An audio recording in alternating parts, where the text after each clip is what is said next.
In an extraordinary display of tension within the ranks of the Trump administration, a recent cabinet room meeting erupted into a clash between billionaire entrepreneur Elon Musk and key Trump officials, notably Secretary of State Marco Rubio. The high-stakes dialogue, which took place on March 7, 2025, underscored the growing friction as Musk's ambitious plans for government reform continue to meet resistance from established politicians who are wary of his unorthodox methods. The meeting, which quickly devolved into a heated confrontation, was precipitated by Musk's persistent criticism of Rubio's management of the State Department. Musk pointedly accused Rubio of failing to enact necessary staff cuts, claiming, "You have fired nobody." This accusation struck a nerve with Rubio, who was already incensed by Musk's recent decision to dismantle the United States Agency for International Development, an agency that falls under Rubio's purview. The secretary responded with indignation, highlighting the early retirements of over 1,500 State Department officials, which he argued should count as significant layoffs. As tensions mounted, President Trump, who had initially adopted a passive role akin to a spectator at a tennis match, intervened to defend Rubio, insisting that he was doing a great job amid the pressures of his role. This intervention was emblematic of a shifting dynamic within the administration. It signaled Trump's willingness to impose some limits on Musk, whose initiatives have sparked a series of lawsuits and raised alarms among Republican lawmakers concerned about the billionaire's unchecked influence. While cabinet members have generally endorsed Musk's goals of reducing waste and inefficiency in government, there is a palpable frustration with his chainsaw approach, which many perceive as lacking coordination and sensitivity. Trump's administration has been marked by a frenetic pace since the beginning of his second term. And this meeting served as a pivotal moment, revealing the underlying tensions that could affect his governance style moving forward. After the exchange with Rubio, Musk found himself at odds with Transportation Secretary Sean Duffy over proposed layoffs of air traffic controllers. Musk dismissed Duffy's claims as unfounded, leading to a back-and-forth that highlighted the contentious atmosphere of the gathering. Duffy argued that the safety of air travel was at stake, stating, "What am I supposed to do? I have multiple plane crashes to deal with now." Musk's defensive posture in the meeting suggested that he remains committed to his vision despite the mounting pushback from seasoned politicians. In a social media post following the meeting, Trump hinted at a strategic shift in approach, stating that future cuts to the federal workforce would be conducted with a scalpel instead of a hatchet. This comment was a direct reference to Musk's aggressive tactics and indicated a desire to balance efficiency with a more measured strategy. The president's endorsement of a refined approach may quell some of the immediate tensions, but leaves open questions about the administration's long-term direction regarding Musk's initiatives. As the fallout from the meeting continues to ripple through the administration, the implications of this clash extend beyond mere personnel disputes. Musk remains a crucial financial supporter of Trump, and his influence, particularly via the social media platform X, poses a potential threat to any cabinet member who might openly challenge him. The dynamic between Musk and the administration is evolving, but as the cabinet room confrontation illustrated, the path forward will require careful navigation between innovation and the established norms of governance. Looking ahead, the Trump administration faces the challenge of reconciling Musk's disruptive vision with the realities of federal bureaucracy. As tensions persist and the administration grapples with public perception, particularly concerning issues like the safety of veterans and air travel, the relationship between Musk and key officials will likely remain a focal point of interest. The outcome of these interactions could significantly shape the effectiveness of Trump's second term and the future of his political aspirations. In a sweeping move that has sparked significant debate, the Pentagon has initiated a controversial purge of diversity, equity, and inclusion (DEI) content from its digital archives, flagging over 26,000 images and posts for removal. This initiative, driven by Defense Secretary Pete Hegseth's recent directive following President Donald Trump's executive order, aims to eliminate references that highlight diversity efforts within the military branches. Among the flagged content are notable historical images, including those of a World War II Medal of Honor recipient, the iconic Enola Gay aircraft, and the first women to complete Marine infantry training. The database confirmed by U.S. officials and reported by the Associated Press indicates that the purge could potentially encompass as many as 100,000 images or posts once social media platforms and other websites are included. The directive specifically targets content that commemorates diversity milestones, including posts related to Black History Month and Women's History Month, further raising concerns about the erasure of significant historical achievements. The decision to remove such content has led to confusion and frustration within the military ranks. An official speaking on condition of anonymity highlighted the arbitrary nature of the purge, noting that some photos were flagged purely due to the presence of the word gay in their file names. For instance, images of service members with that last name and even a project involving fish data collection were caught in the crossfire of this broad directive. The impact of this purge extends beyond mere images. It raises profound questions regarding the military's commitment to diversity and the historical narratives that shape its identity. The removal of content associated with the Tuskegee Airmen, America's first black military pilots, underscores the tension between historical commemoration and contemporary political pressures. While some of these images may eventually be protected due to their historical significance, the initial impulse to remove them reflects a troubling trend towards sanitizing military history. In a statement regarding the purge, Pentagon spokesman John Oliot emphasized the need for compliance with the directive, asserting that the removal of DEI content is a necessary step to foster camaraderie and mission effectiveness within the armed forces. Hegseth's assertion that DEI is dead encapsulates the administration's stance that prioritizing one group over another undermines the military's core values. While the Pentagon moves forward with this initiative, questions linger about the long-term implications.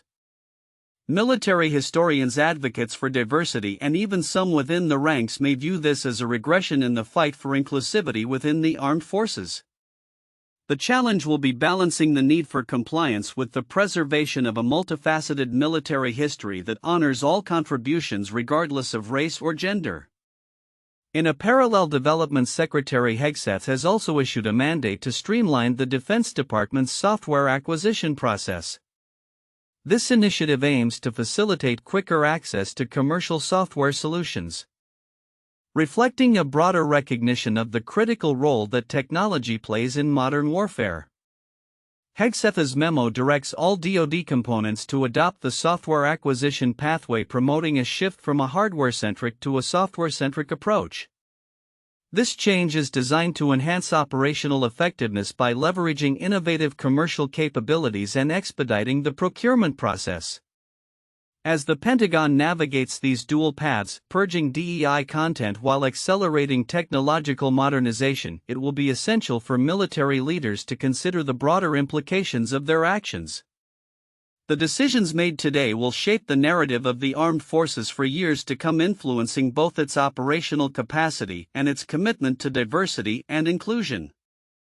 The coming months will be pivotal as the military grapples with these complex issues, balancing historical recognition with a modern, efficient operational framework. In less than a month since his appointment as the U.S. Secretary of Health and Human Services, Robert F. Kennedy Jr. is already facing substantial challenges that may hinder his ability to effectively communicate crucial health information. The most pressing issue is the active measles outbreak in Texas and New Mexico, which has resulted in over 150 cases and 2 fatalities among unvaccinated individuals. This surge in measles cases is particularly alarming given that the disease was declared eradicated in the United States by the World Health Organization in 2000. Kennedy's response to the outbreak has drawn criticism for downplaying the severity of the situation. He referred to the current outbreak as not unusual, despite the fact that most measles outbreaks in recent years have involved only a handful of cases.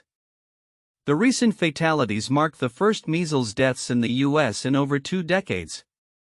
In a post on X, Kennedy stated, "Ending the measles outbreak is a top priority for me and my extraordinary team at HHS." Yet he has not explicitly recommended that parents vaccinate their children against measles, a critical omission given that vaccines are the most effective means of preventing the disease. According to the CDC, one dose of the measles vaccine offers 93% protection while 2 doses provide 97% protection. Kennedy's history as a vaccine skeptic complicates his role as health secretary. He previously suggested that childhood vaccines are linked to autism, a claim that has been widely discredited by scientific research. Instead of emphasizing vaccination, Kennedy has pointed to nutrition as a defense against infectious diseases, which many health experts argue detracts from the urgent need for vaccinations.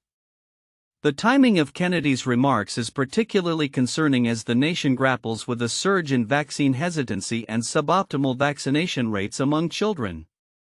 Public health experts stress that clear authoritative messaging from leaders like Kennedy is vital to curbing the current outbreak and restoring public trust in vaccines. Beyond the measles crisis, Kennedy's administration has also come under fire for its approach to public health communication. A recent announcement indicated that the HHS would rescind public comment periods on agency initiatives, a decision that threatens to undermine transparency and accountability in health policy. Public comment periods are essential for allowing diverse perspectives to shape health regulations that impact millions of Americans. Critics argue that this move could lead to poorly informed policies that fail to address the needs of the public. The current climate of misinformation surrounding health and vaccines, exacerbated by social media, necessitates strong leadership and clarity from federal health authorities. With the HHS failing to provide clear guidance amidst the measles outbreak, the public is left in a state of confusion regarding essential health measures. As Kennedy's term progresses, the implications of his handling of public health issues may extend beyond immediate outbreaks, potentially affecting the credibility of the HHS and its ability to respond to future health crises. The need for effective communication and evidence-based public health strategies has never been more critical in restoring public confidence and ensuring the health of all Americans. Going forward, it remains to be seen whether Kennedy will adapt his approach to meet these pressing needs and effectively lead the nation through its current health challenges. In a significant maneuver that could reshape the landscape of legal governance in Washington, 2 allies of former President Donald Trump are making a bid for leadership roles in the D.C. Bar Association. This effort, led by attorney Bradley Bondi, brother of Florida Attorney General Pam Bondi, and Alicia Long, a deputy to interim U.S. Attorney for D.C. Ed Martin, aims to secure the presidency and treasurer positions within the influential organization, which boasts over 120,000 members.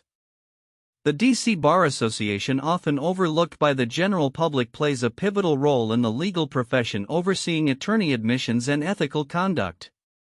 As the Trump administration faces scrutiny from various bar associations regarding legal ethics and misconduct, the push for leadership by Bondi and Long raises concerns among many Washington lawyers about the potential politicization of the D.C. Bar. The bar has a nonpartisan mission which I intend to vigilantly protect against any push to politicize it, Bondi asserted in a statement, emphasizing his long-standing commitment to the organization, which he has been a member of for over 2 decades.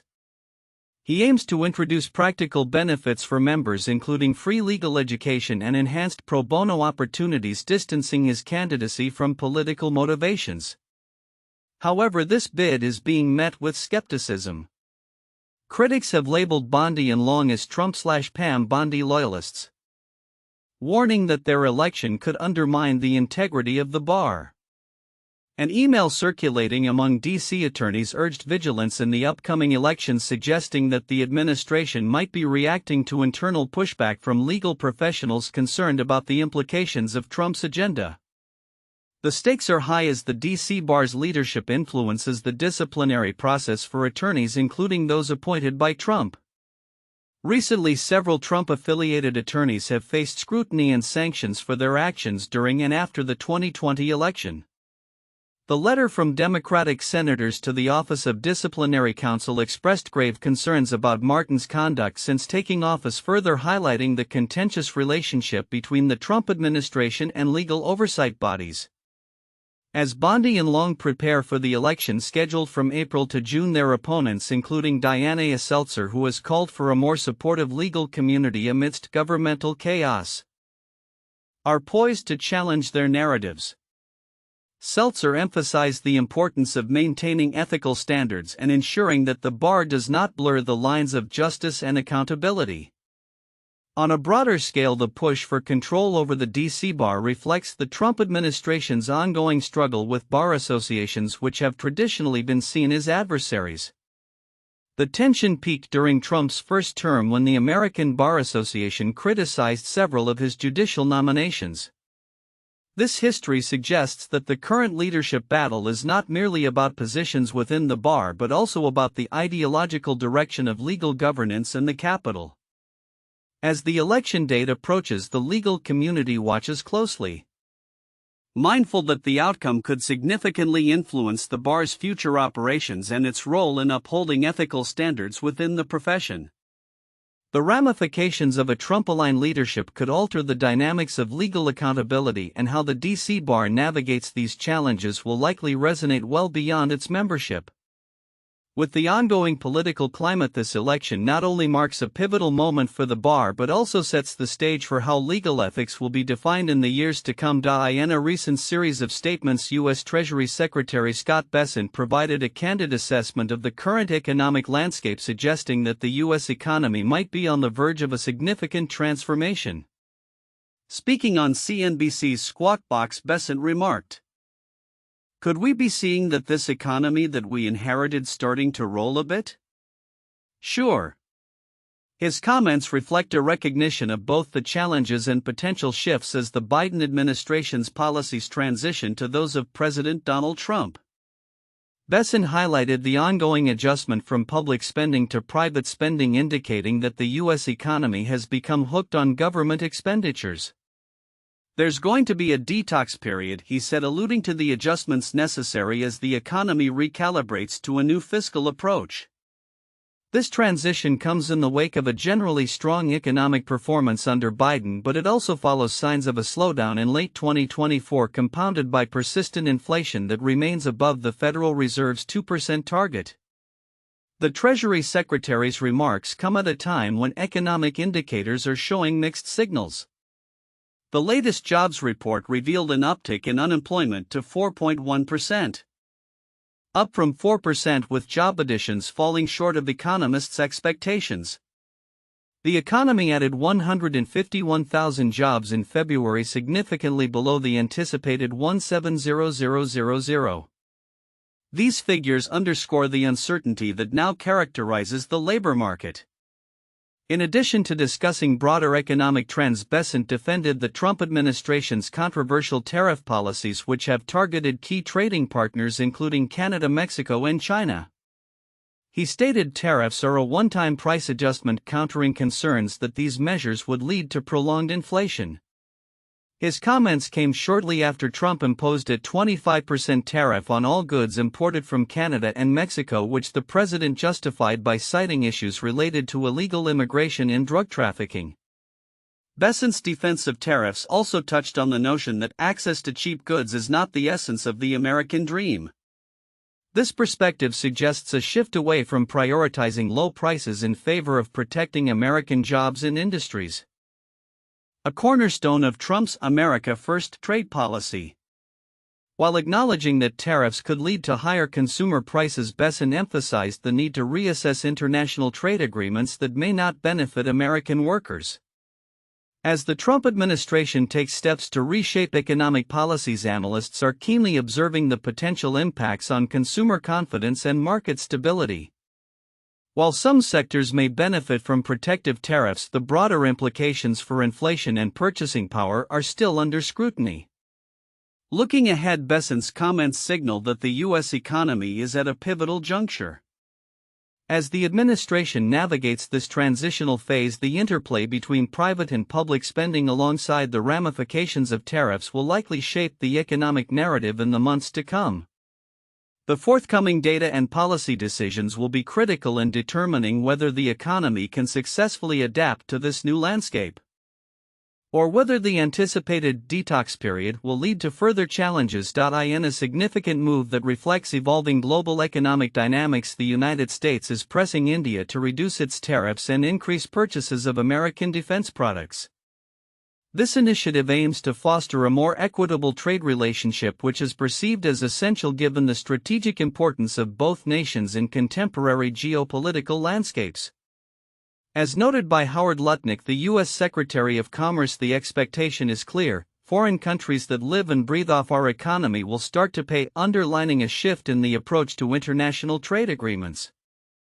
This push comes amidst broader discussions of a potential trade deal that could encompass not just tariffs, but also defense procurement and currency stabilization. Recent reports suggest that the U.S. is particularly interested in leveraging India's growing defense needs as a means to bolster bilateral trade. According to Lutnick, the envisioned deal would not only prioritize the sale of U.S. military technology to India but also necessitate a more favorable tariff structure to facilitate smoother transactions. The context of this initiative is critical. The U.S.-India relationship has been increasingly characterized by mutual respect and strategic cooperation, particularly in defense and security sectors. However, challenges remain, particularly around India's protective trade policies, which have historically included high tariffs on various goods. The U.S. government has identified these tariffs as barriers to deeper economic engagement and is advocating for reforms that could benefit both American exporters and Indian consumers. Data from trade analysts suggest that lowering these tariffs could lead to a substantial increase in trade volume between the two nations. The National Association of Manufacturers estimates that a reduction in tariffs could potentially increase U.S. exports to India by up to 15%, translating into billions of dollars in economic activity. This potential growth comes at a time when both nations are navigating a complex global economy marked by supply chain disruptions and geopolitical tensions. Furthermore, the impact of this trade initiative extends beyond mere economic statistics. It has the potential to reshape regional security dynamics, as increased defense collaboration between the U.S. and India could serve as a counterbalance to rising influence from other powers in the Indo-Pacific region. As Lutnick articulated, strengthening our economic ties is not just about commerce, it's about ensuring stability and security in a rapidly changing world. As discussions progress, all eyes will be on how both nations navigate these negotiations. The stakes are high, with significant implications for global trade patterns and international relations. The outcome of these talks could set a precedent for future U.S. trade dealings in Asia and beyond, particularly in a landscape where countries are increasingly prioritizing domestic production and economic resilience. Looking ahead, the potential for a revised U.S.-India trade agreement is promising, yet it will require careful diplomacy and a commitment to mutual benefit.